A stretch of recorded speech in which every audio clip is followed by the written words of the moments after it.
কিছু দেশে এপিআর থাকলেও এই পদ্ধতি বাংলাদেশের বাস্তবতায় যৌক্তিক নয়, এমন মন্তব্য করেছেন বিএনপির ভারপ্রাপ্ত চেয়ারম্যান তারেক রহমান। বৃহস্পতিবার বিকেলে রাজধানীতে জন্মাষ্টমী উপলক্ষে আয়োজিত শুভেচ্ছা বিনিময় অনুষ্ঠানে এই কথা বলেন তিনি।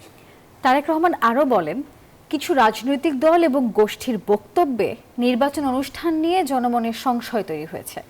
বিএনপির বিজয় ঠেকাতে নানান অপকৌশল নিচ্ছে তারা।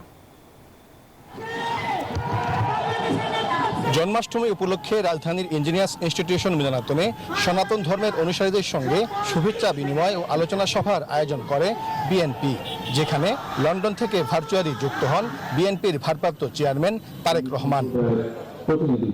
জন্মাষ্টমীর শুভেচ্ছা জানিয়ে তিনি বলেন, একটি নিরাপদ বাংলাদেশ বিনির্মাণই বিএনপির প্রধান লক্ষ্য।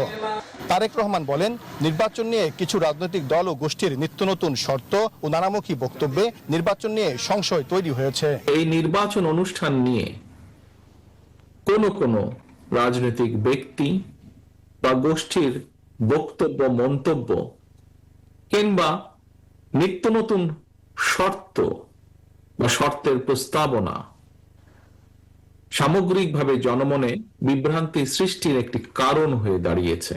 তিনি বলেন, কিছু দেশে পিআর থাকলেও বাংলাদেশের বাস্তবতায় এই পদ্ধতিতে নির্বাচন যৌক্তিক নয়। বাংলাদেশের আর্থ সামাজিক ভৌগোলিক রাজনৈতিক পরিস্থিতিতে পিআর পদ্ধতিতে নির্বাচনের জন্য এখনো উপযোগী নয় বলেই আমরা কম বেশি মনে করি।